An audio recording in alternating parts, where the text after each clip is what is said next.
I'm 70 years old now, and I just realized I've been alone for most of it. My name is Robert Miller. I grew up in Ohio, went to college in Pennsylvania, worked in finance for 42 years, married once, divorced, 2 kids, a daughter and a son. Both live out of state now. I retired 3 years ago, sold the big house, moved into a smaller place near the water. That was the plan anyway. Live somewhere quiet. Enjoy the time I had left. But nobody told me how quiet it would actually be.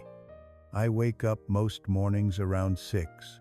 The light comes through the window the same way it always has. The coffee maker turns on automatically. I sit at the table and drink it black, like I've done for 50 years. And the silence in this house is so heavy it feels like it has weight, like it's sitting on my chest. I used to think silence was peaceful. Now I know it's just empty. I worked hard my whole life. That's what men of my generation did. You worked, you provided, you didn't complain. I was proud of that. I gave my family everything they needed: a good home, good schools, vacations every summer, college paid for. I thought that was love. I thought showing up with a paycheck was the same as showing up, but I was wrong. I missed a lot of dinners, a lot of bedtimes, a lot of soccer games and piano recitals, and those small moments that didn't seem important at the time. My ex-wife used to ask me to come home earlier. She'd say the kids wanted to see me. I'd say I was doing it for them. And I believed that. I really did. But the truth is, I was hiding. Work was easier than being present. Easier than asking how someone's day went and actually listening to the answer. By the time I realized that, it was too late. My daughter called me last month. It was her birthday. I didn't remember. She didn't say anything about it on the phone. We talked for maybe 8 minutes. She told me about her job, her apartment, the weather where she lives. I asked the usual questions. She gave the usual answers. Then she said she had to go, and that was it. I sat there holding the phone after she hung up, and I thought about how we used to be, how she used to run to me when I came through the door, how she'd climb into my lap and fall asleep there, how she trusted me with everything. Now she doesn't trust me with anything. My son doesn't call much anymore, maybe twice a year, Christmas and Father's Day, if I'm lucky. The conversations are stiff, polite, like we're strangers trying to be nice to each other. He's busy with his own life now, his own family, and I can't blame him for that. But sometimes I wonder if he even thinks about me, if he remembers anything good, or if all he remembers is a man who was never really there. I have friends, or I had friends. Most of them are gone now. Heart attacks, cancer, old age. The ones who are still around, we don't talk much. We see each other maybe once or twice a year. We shake hands. We talk about the weather and politics and how everything's changed, but we don't talk about the real things. We never did. That wasn't what men did back then. You didn't talk about feelings. You didn't talk about being scared or sad or lonely. You just kept going. You kept working. You kept pretending everything was fine. And now here I am, 70 years old, and I don't know how to stop pretending. There are evenings when my phone doesn't ring at all. Not once.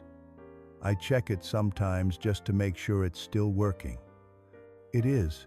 It's just that nobody's calling. Nobody needs me. Nobody's thinking about me. And that's a terrible thing to realize, that you can disappear and the world just keeps turning like you were never here. I go to the grocery store on Thursdays. Same store, same time, same aisles. I see the same people sometimes. We nod at each other. Sometimes we say hello, but nobody knows my name. Nobody asks how I'm doing. And I don't ask them either, because that's not how it works. You just keep moving. You get your groceries and you go home and you put them away and you sit down and you realize you have nothing to do until next Thursday. I thought retirement would be freedom. I thought I'd finally have time to do all the things I never had time for. Travel, hobbies, projects. But the truth is, I don't know what I like anymore. I don't know who I am when I'm not working. I spent so many years being busy that I forgot to build a life. I forgot to build relationships. I forgot to be a person that people wanted to be around. And now it's too late to go back.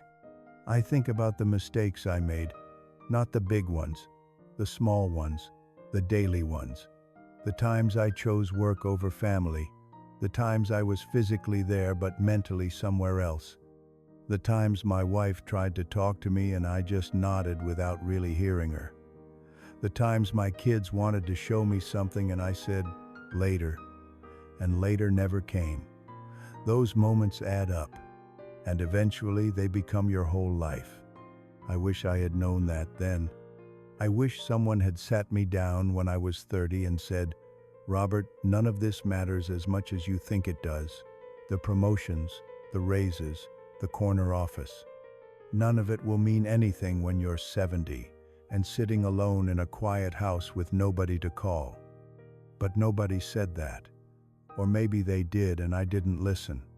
I was too busy, too focused, too sure I was doing the right thing. I see young people now and they remind me of myself, always rushing, always on their phones, always working, even when they're not at work. Always chasing the next thing, the next goal, the next achievement. And I want to tell them to stop, to slow down, to look around at the people who are right there in front of them. But I don't, because they wouldn't listen anyway, just like I didn't. You have to learn these things yourself, but I hope you learn them sooner than I did. I hope you call your parents, not because you have to, not because it's their birthday or a holiday, but just because. Just to hear their voice, just to tell them about your day. Because one day they won't be there. And you'll wish you had called more. You'll wish you had said the things you never said. You'll wish you had asked the questions you never asked. I hope you say yes when your friends invite you out, even when you're tired, even when you have work to do. Because work will always be there, but your friends won't. People drift apart. People move away. People get busy with their own lives. And before you know it, you're 70, and the people you thought would always be there are just names you remember but never see. I hope you put your phone down. I hope you look at the person sitting across from you. I hope you really see them, really hear them, because that's what people want. They don't want your divided attention.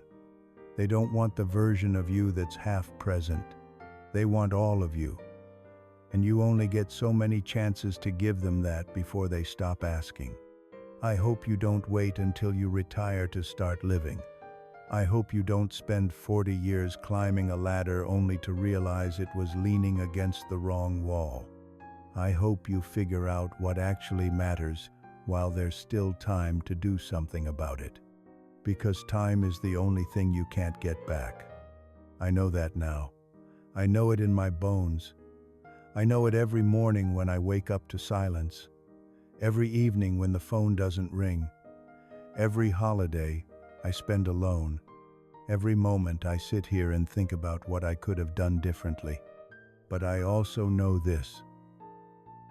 You still have time. You still have people who love you. You still have chances to show up, to be present, to choose connection over ambition, to choose people over productivity, to choose a life that's full of something more than just accomplishments and regrets. Don't waste it like I did. Don't wait until you're 70 to realize that the only thing that really matters is the people you love and whether or not they know it. Show them now. Tell them now. Be with them now. Not later. not someday. No, because someday you'll be where I am. And I promise you, the things you'll regret won't be the meetings you missed or the deals you didn't close.